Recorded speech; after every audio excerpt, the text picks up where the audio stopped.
Pessoal, bom dia. Então, o objetivo desse vídeo é tirar algumas dúvidas aí que surgiram dos alunos a respeito das listas de exercícios, né? Então, essa primeira dúvida vem como o seguinte. Então, na lista 3, exercício 1, subitem 4, precisamos fatorar, remover recursão esquerda da gramática. Estou meio perdido nesse exercício. Você poderia realizá-lo. Então, a gramática em questão é essa que está apresentada aqui nesse exemplo, certo? Então, ela tem recursão à esquerda, como vocês podem ver, nessa produção e nessa terceira produção. E aí, esse é um exemplo um pouco diferente daquele que a gente viu em videoaulas, então achei que seria interessante falar um pouco mais sobre isso. Então, assim, para remover a recursão esquerda, os passos são os seguintes. Então, primeiro a gente identifica todas as produções que têm recursão esquerda, daquelas da gramática, né? Então, a gente vai ter que olhar isso para cada um dos não terminais de maneira separada. Então, primeiro a gente, nesse caso aqui, só tem um não terminal, né? Então, a gente vai olhar só para esse não terminal S. Mas se tivesse outras recursão à esquerda em outros não terminais, isso teria que ser feito para cada não terminal. Bom, e para cada uma daquelas produções também, né? Então, aqui olhando para esse exemplo do S que leva para S mais S, S que leva para SS, S que leva para S asterisco, depois que a gente identificou essas produções que têm a recursão esquerda, a gente identifica as produções a partir do mesmo não terminal que não começa por S, né? Nesse caso que são essas duas aqui. Isso aqui responderia aquela pergunta que a gente viu nas videoaulas, né? De como que começa S? S vai começar por essas duas produções aqui, né? Ou por um A parênteses ou por um Azinho. Sendo que se vir um A parênteses vai ter um S entre eles, mas isso não importa aqui, porque o importante é que essa produção não tenha recursão à esquerda. Depois de ter feito isso, a gente vai reescrever a gramática, certo?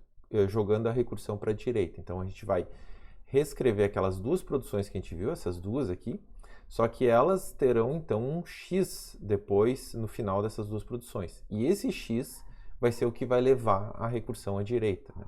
Então, o que a gente vai colocar como X? A gente vai reaproveitar aquelas produções lá em cima, certo?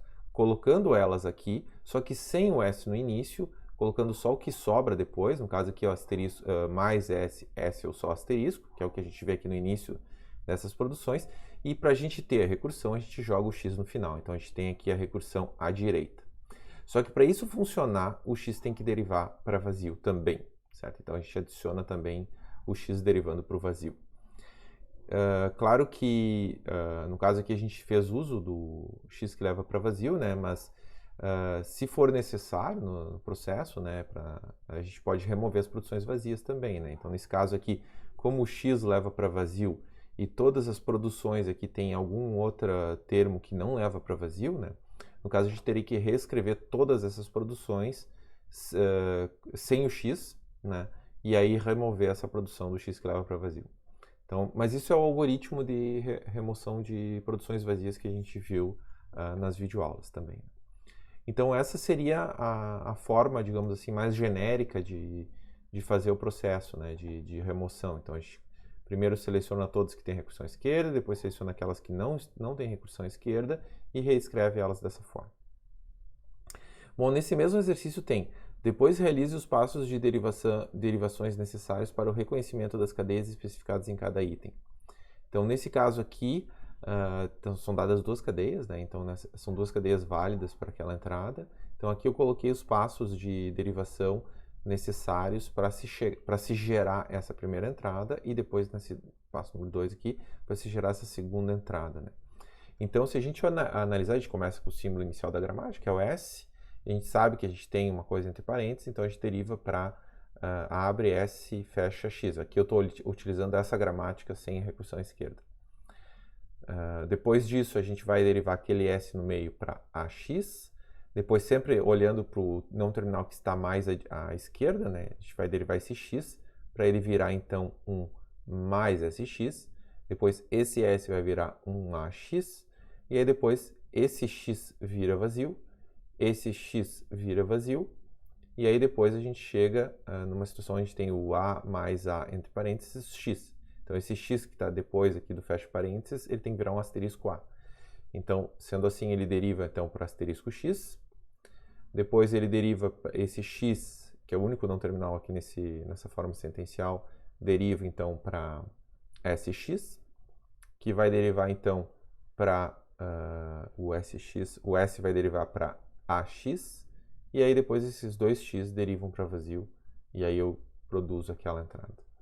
Quando a gente está fazendo para outra cadeia de entrada, para o asterisco A vezes A, entre parênteses A, no caso aqui muda um pouquinho, mas é mais ou menos o mesmo espírito, certo? Sempre olhando para a derivação do não terminal que está mais à esquerda, certo? Em cada um dos passos de derivação. Então, com isso, a gente consegue gerar essa entrada a partir desses símbolos não terminais iniciais da gramática.